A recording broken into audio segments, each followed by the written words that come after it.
السلام عليكم ورحمة الله وبركاته. عاملين ايه؟ اخباركم ايه؟ يا رب تكونوا بخير.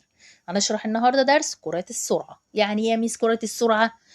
هنعرف دلوقتي ايه هي كرة السرعة ومين اللي فكر فيها واخترعها.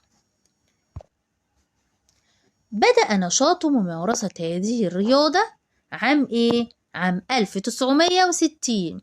ممارسة يعني ايه؟ ممارسة يعني مزاولة. ممارسة يعني ايه؟ مزاولة. تمام كده، ممارسة يعني مزاولة. تمام. بدأ نشاط ممارسة هذه الرياضة عام 1990. فين كانوا بيمارسوها فين يا ميس؟ بالأماكن الواسعة أو على الشواطئ. يعني مكان يكون واسع أو فين؟ أو على الشواطئ. انتوا شايفين كده؟ لسه هقول لكم بنعملها ازاي. بصوا، الكرة دي بتروح وتيجي، طبعا لازم يبقى في مكان واسع، او على الشواطئ لازم يكون في مكان واسع عشان محدش يتخبط الكرة دي. طيب، ثم تطورت بعد ذلك لتصبح رياضة رياضة دولية باسم كرة السرعة. يعني ايه تطورت يا ميس؟ تطورت يعني تقدمت. تطورت يعني يعني تقدمت. يعني يعني مثلا هي كانت هنا، تطورت بعد كده بقت هنا. يعني يعني زودنا حاجات، غيرنا حاجات، خلينا شكلها افضل. يعني ايه يا ميس؟ اهي مش تقدمت، يعني كل مرة بتتقدم، يعني بتبقى افضل. تمام كده. تطورت يعني تقدمت. طيب، وكثير منا لا يعلم انها اختراع مصري. ايه ده يا ميس؟ ده هي كرة السرعة اختراع مصري. تخيلوا، كرة السرعة اختراع مصري. يعني ايه اختراع؟ يعني ابتكار. اختراع يعني يعني ابتكار، وابتكار يعني يعني اختراع يا ميس. طيب، يعني هي مصرية 100%؟ يا ميس 100% مصرية. طيب، هيا بنا لنتعرف حكايتها. هيا يعني ايه؟ مثلا انا ماما عمالة تقولي هيا هيا، يعني اسرع، بسرعة بسرعة عشان نلحق التمرين. اسرع. هيا يعني ايه؟ يعني اسرع. هيا يعني اسرع.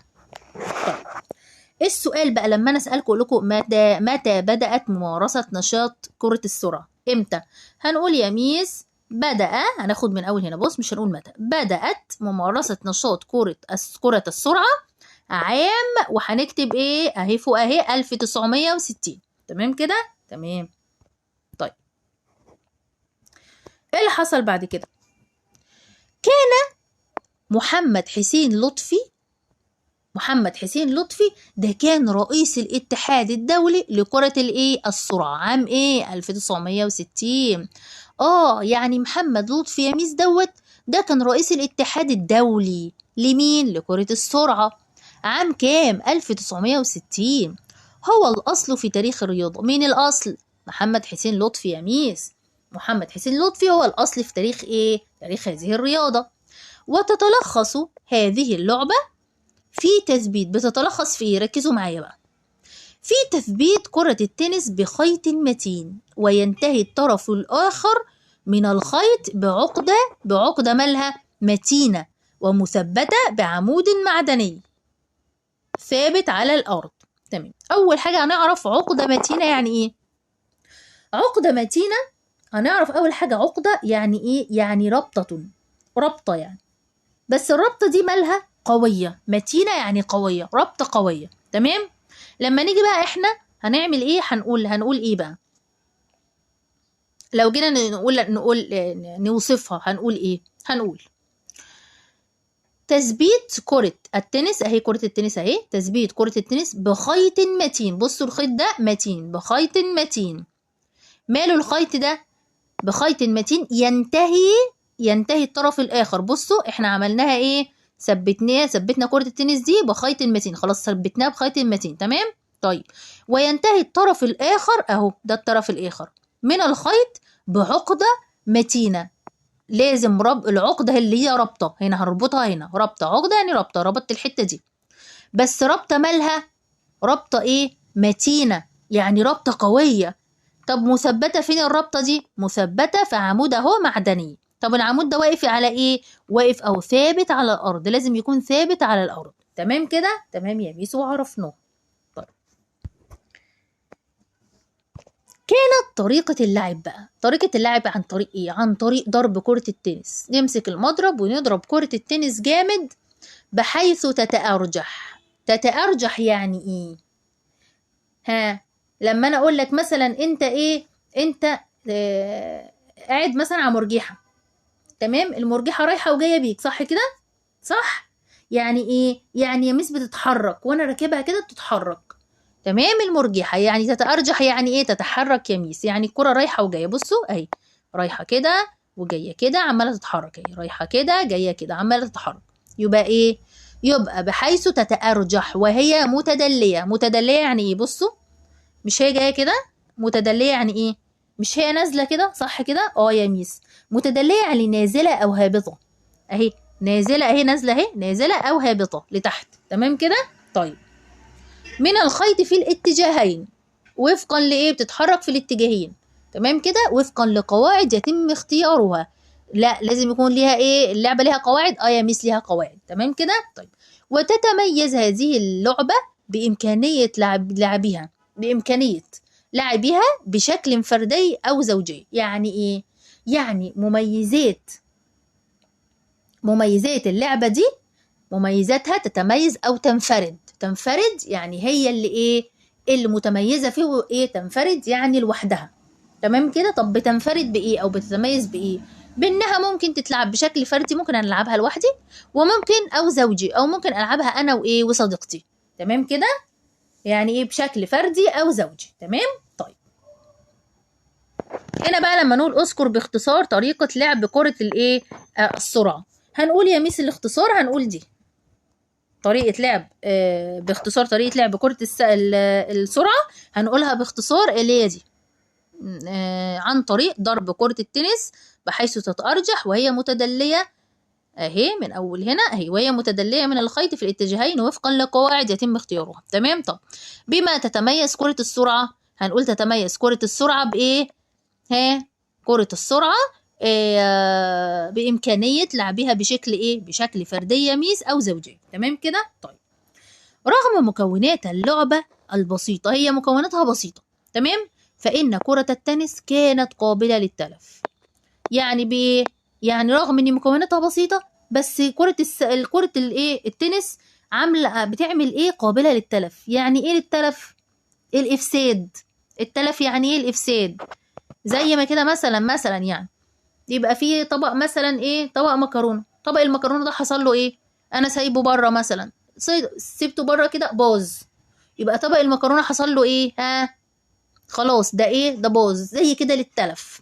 التلف اللي هي حاجه عملت ايه؟ خلاص ما بقتش ينفع ان انا ايه؟ استخدمها تاني، تمام. يبقى للتلف اللي هي ايه؟ للتلف يعني الافساد، يعني الكره كانت بتبوظ بسرعه. التلف اللي هي ليه؟ افساد، خلاص ما بقتش تصلح ان انا استخدمها تاني، تمام. طيب، دي كانت مشكله، كانت مشكله طبعا. وكمان المكونات المعدنيه كانت باهظه الثمن. باهظه الثمن، عارفين يعني ايه باهظه؟ لما نيجي مثلا انا رايح اشتري مثلا رايح اشتري مثلا كوره، ولقيت الكوره دي مثلا عامله 10,000 جنيه. ايه ده؟ ايه ده؟ هنقول ايه ده؟ دي غاليه قوي، دي غاليه. ايه ده؟ ايه التمن ده؟ غاليه يعني باهظه. غالية يعني ايه؟ باهظة، يعني تمنها عالي جدا، تمام كده. طيب، احنا كده يا ميس عرفنا خلاص. طيب، طب لما محمد حسين لطفي لما لقى ان الكرة بتبوظ بسرعة، كرة الايه؟ التنس بتبوظ بسرعة، فكر يعمل ايه بقى؟ وكمان ان كمان المكونات المعدنية غالية. لذلك سعى محمد حسين لطفي، سعى ايه؟ يعني عمل ايه؟ سعى الى تطوير اختراعه من خلال ايجاد كرة خاصة من المطاط. قال ايه ده؟ هي كرة التنس هتبوظ كل شوية كده، طبعا تكلفة هتكون عالية طبعا ان كل شوية نجيب كرة تنس، لا، يبقى اللعبة دي عايزة كرة مطاطة. لازم نعمل ايه؟ لازم اطور الاختراع واعمل كرة مطاطة، استخدم كرة مطاطة بدل كرة الايه؟ التنس، كي لا تتمزق. يعني عشان ما تعملش ايه؟ ما يحصلهاش ايه؟ لا تتمزق. تتمزق يعني ايه؟ يعني تتقطع. يعني ايه؟ تتقطع يعني تتقطع، تمام كده. تتمزق يعني تتقطع، لانها كانت بتقطع واحنا ايه؟ وهم بيستخدموها، تمام كده. طيب، لا تتمزق بسرعة. وقد وجد كذلك طريقة لتثبيتها في الخيط، ولقى كمان طريقة ان هو يثبت الايه الكرة دي في الخيط. ازاي؟ واصبح شكل الكرة بيضاويا. لقى طريقة يثبت ايه الخيط فيها، وبقى ايه بقى شكلها بيضاوي. تمام كده. طيب، حتى حصل محمد لطفي على براءة الاختراع عام كام؟ 1972. 1972 حصل على براءة الاختراع. طب حصل على ايه؟ على براءة الاختراع لانه عمل ايه؟ لانه اخترع حاجة ايه؟ حاجة جميلة. طب براءة الاختراع يعني ايه؟ براءة الاختراع اللي هو الناس كلها بتعمل ايه؟ او اعتراف رسمي، اعتراف رسمي لصاحب الاختراع. يعني ايه؟ يعني بنعترف انك يا محمد حسين لطفي ان انت اللي اخترعت كرة السرعة. تمام. براءة الاختراع اللي هي ايه؟ اعتراف رسمي يا ميس لصاحب الاختراع، اعتراف رسمي لصاحب الاختراع، بنقول له اني انت اللي اخترعت ايه؟ كرة السرعة يا ايه؟ محمد حسين لطفي. تمام كده. طيب، هنا بقى ليثبت للعالم للعالم انها اختراع مصري خالص.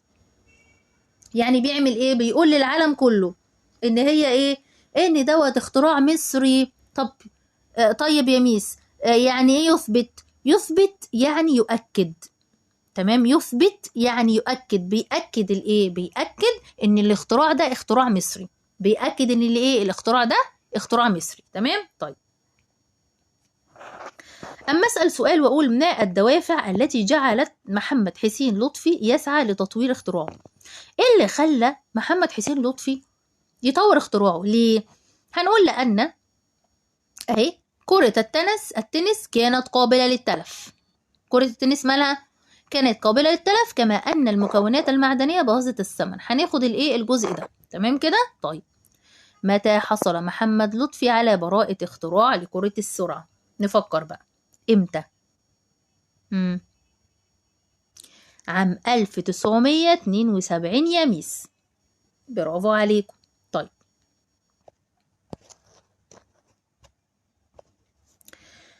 كان أول ملعب لكرة السرعة أول ملعب كان موجود في مدينة بورسعيد، وكان اسمها كرة الدائرة. كان اسمها إيه؟ كرة الدائرة. تمام؟ طيب، ثم سرعان ما انتشرت بقى الإيه؟ اللعبة دي، وبعد كده بقى إيه ممارستها؟ انتشر بقى ممارسة اللعبة دي فين؟ على الشواطئ، حتى أطلق عليها إيه؟ سموها إيه؟ أطلق عليها، قلنا أطلق عليها يعني إيه؟ يعني سماها يا ميس، سموها إيه؟ كرة الشاطئ. طيب، ثم تغير اسمها للاسم المتعارف عليه. إيه الاسم المتعارف عليه؟ كرة السرعة. حتى لاقت إيه؟ لاقت يعني إيه؟ يعني نالت. لاقت يعني نالت. نالت إيه؟ إقبالا كبيرا من مختلف الأعمار في كثير من إيه؟ من الدول. يعني بقت ناس كتير عادي بيعملوا إيه؟ بيلعبوا اللعبة إيه؟ بيمارسوا هذه إيه؟ اللعبة. تمام كده. طيب، وأصبحت رياضة دولية كمان. لا، دي ما بقتش في مصر بس، دي بقت في العالم كله. تمام. طيب، وكمان تمارس بالعديد من المحافل الرياضية على مستوى العالم. يعني كانت في المحافل الرياضية. يعني ايه مثل المحافل اللي هي ايه؟ اللي هو مكان بيتجمع فيه ناس، مكان اجتماع. المحافل دي مكان الناس بتتجمع فيه علشان يلعبوا مثلا الرياضة دي او يتجمعوا لأي شيء. تمام كده. طيب، لما اجي اسألك بقى اين كان اول ملعب لكرة السلة، لكرة السرعة قصدي، موجود فين؟ اول ملعب. برافو، انا سامعه حد بيقول لي يا ميس بمدينه بورسعيد. برافو عليكم. طب اكمل. من الاسماء القديمه لكره السرعه، هي فكر كده. برافو عليكم. سامعه حد بيقول لي كره الدائره يا ميس وكره الشاطئ. برافو عليكم. يعني اول حاجه كانت ايه؟ كره الدائره، وبعد كده بقى اسمها كره الشاطئ. ليه؟ عشان كانوا بيلعبوا ايه كتير عليها ايه؟ على الشاطئ. وبعد كده بقى اسمها اخر اسم كرة الايه؟ السرعة. تمام كده. تمام، احنا كده خلصنا الدرس، وتسمعوا الدرس كويس. تمام كده، وبعد كده تحلوا عليه الأسئلة. تمام، وأشوفكم إن شاء الله بإذن الله الدرس القادم، والسلام عليكم ورحمة الله وبركاته.